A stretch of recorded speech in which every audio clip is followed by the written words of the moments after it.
Assalamualaikum warahmatullahi wabarakatuh. Baik, saya lanjutkan.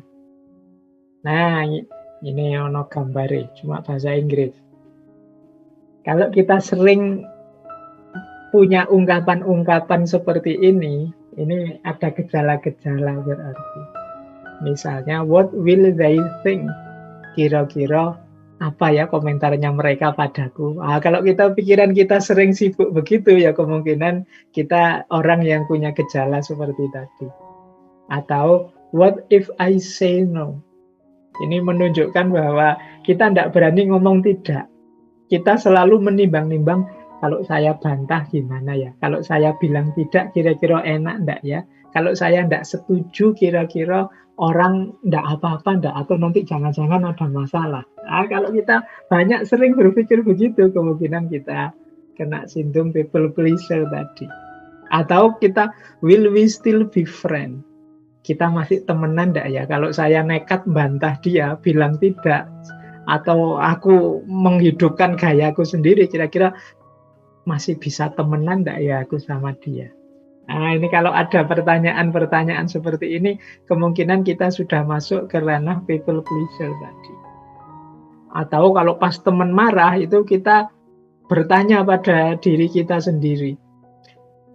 Jangan-jangan marahnya karena aku. Jangan-jangan aku melakukan ini kemudian mereka marah. Kalau saya melakukan ini, mereka setuju enggak ya? Pertimbangannya selalu mereka terus. Tidak pernah mempertimbangkan diri kita sendiri. Atau mungkin kita menyesal. I wish I could say no.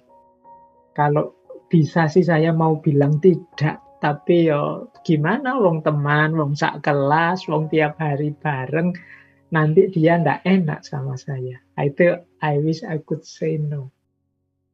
Kalau teman-teman kalimat-kalimat seperti ini, pernyataan-pernyataan seperti ini sering kita ungkapkan, paling tidak untuk diri kita sendiri, ini kita perlu introspeksi. Jangan-jangan kita sudah mulai kena sindrom people pleaser ini. Ini tanda-tanda seperti kata Heidegger tadi, kita menuju diri yang tenggelam. Jadi kita tidak dihitung. Wujuduhu ka'adamihi tadi. Jadi dalam pergaulan, orang tidak ngitung kita, tenang saja. Kalau dia mesti mau kok. Kalau dia mesti setuju kok. Itu dia anak baik kok. Dia tidak mungkin bantah, tenang saja. Ini tanda-tanda mungkin kehadiran kita tidak dihitung. Nah, jadi ini ciri-ciri, tanda-tanda bahwa kita sedang punya gejala people pleaser. Ada beberapa ilustrasi untuk menunjukkan fenomena terjadinya people pleaser ini. Saya ambil ada dari budaya Jawa atau dari kalimat-kalimat yang sering beredar di sekeliling kita.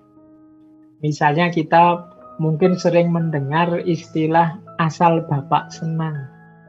Ini biasanya bawahan yang pokoknya cerita yang baik-baik saja. Gimana caranya atasannya senang terus. Orang yang bermental asal bapak senang itu sebenarnya salah satu ciri yang people pleaser. Dia pasti tidak berani menyampaikan pada bapaknya, dalam tanda petik ya, bapak itu bisa pimpinannya, bisa bapaknya beneran, bisa orang yang statusnya lebih tinggi, mungkin gurunya, mungkin dosennya, dan lain sebagainya. Itu di hadapan mereka-mereka ini, kalau kita pokoknya diceritain yang enak-enak saja, yang senang-senang saja. Jadi untuk mereka gimana caranya biar mereka senang terus. Kalau sama dosen ya biar nilai kita nanti baik. Kalau kita tidak setuju sama dosen, sudah diam saja. Pokoknya kita setujui saja. Lumayan nanti kalau kita dapat nilai A. Itu asal bapak senang. Kita tidak menampilkan diri kita apa adanya. Jadi banyak dalam budaya-budaya kita bersikap asal bapak senang. Atau kalau dalam bahasa Inggris ada istilah yes man. Yes man itu orang yang selalu yes, tidak pernah no. Jadi ya ada apa saja yes. Pokoknya saya yes. Selalu saya yes. Nggak pernah kalau saya no. Saya nggak setuju yang seperti itu. Saya punya pandangan sendiri. Ah, ini masalah. Jadi kalau kita selalu jadi orang yang yes, ya berarti sebenarnya kita nggak pernah mikir.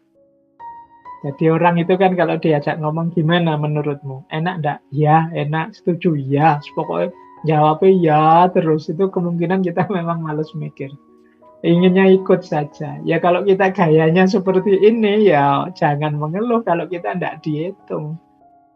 Kita akan dianggap ya hanya people pleaser tadi. Untuk boso Jawa ini jangkep-jangkepan lah. Yang penting ada gitu saja. Nah ini gaya yes man. Nah, menarik dalam budaya Jawa ada istilah budaya ewuh pekewuh. Nah, ini ewuh pekewuh ini mungkin teman-teman yang Jawa mungkin sering ya mendengarkan kalimat ini. Ewuh pekewuh itu misalnya saya dengan atasan misalnya mau ngeritik ndak enak rek wong atasannya sendiri. Itu budaya kadang disebut budaya sungkan. Wah ini sama Pak Yai enggak enak, sungkan saya kalau harus menyampaikan sesuatu. Padahal mungkin Pak Yainya sendiri seneng kalau kita terbuka, tapi kitanya sungkan karena merasa enggak level. Nah ini namanya budaya ewuh pekewuh. Ewuh itu artinya rumit, ribet. Kalau pekewuh itu ya artinya enggak nyaman, enggak enak. Jadi kita merasa tidak nyaman kalau membuat orang repot. Ini namanya ewuh pekewuh. Misalnya kita mau bertamu jam habis maghrib misalnya. Wah, ndak enak deh kalau bertamu habis maghrib. Jangan-jangan tuan rumahnya sedang ngaji atau sedang makan malam. Nanti dianggap minta makan lagi. Nah, ini ewuh pekewuh contohnya. Nah, dalam banyak kasus, ewuh pekewuh ini kalau berlebihan ya jatuhnya people pleaser tadi. Jadi kita tidak memperhatikan kepentingan kita. Pokoknya kepentingan orang lain terus yang jadi fokus. Makanya saya sebut tema malam hari ini itu antitesisnya, lawannya tema minggu lalu tentang self-love. Jadi hidup kita sering ribet gara-gara ewuh pekewuh ini. Kita inginnya tidak merepotkan, tidak menyusahkan, inginnya menyenangkan orang terus. Padahal mungkin orang yang kita senangkan itu tidak selalu begitu maunya. Tapi kitanya saja merasa tidak enak, tidak nyaman kalau merepotkan orang lain. Ya, budaya sungkan. Sungkan, mau WA, tanya macam-macam. Nanti kalau beliau tersinggung gimana, tidak enak. Pekewuh saya. Nah ini contoh-contoh manifestasi. Dalam budaya timur, tradisi semacam ini kuat. Jadi tradisi bagaimana kita harusnya mendahulukan yang lain, bagaimana kita mengutamakan yang lain, sampai melupakan diri kita sendiri. Ada banyak sekali konsep-konsep ajaran-ajaran. Mungkin konsep dan ajaran itu tidak salah, cuma implementasi kita saja yang kadang-kadang berlebihan. Menolong orang itu bagus, tapi melupakan diri sendiri tidak bagus. Peduli dengan orang lain bagus, tapi cuek dengan nasib, dengan kepentingan kita sendiri tidak bagus. Kalau bahasanya Al-Quran, wala tulku biaidikum ila tahluka. Jangan kamu menjatuhkan dirimu, melemparkan dirimu dalam kehancuran secara sengaja. Jadi orang hidup itu normalnya ya mencari enak, mencari nyaman. Nah, jadi ini contoh-contoh manifestasi dari people pleaser. Ada karakter orang yang yes man, asal bapak senang, atau ewuh pekewuh yang berlebih-lebihan. Serba sungkan mau apa-apa, akhirnya apa-apa jadi tidak jalan. Kepentingan kita tidak terakomodir karena kita tidak berani, tidak enak mau cerita. Oke, untuk malam hari ini saya cukupkan sekian dulu.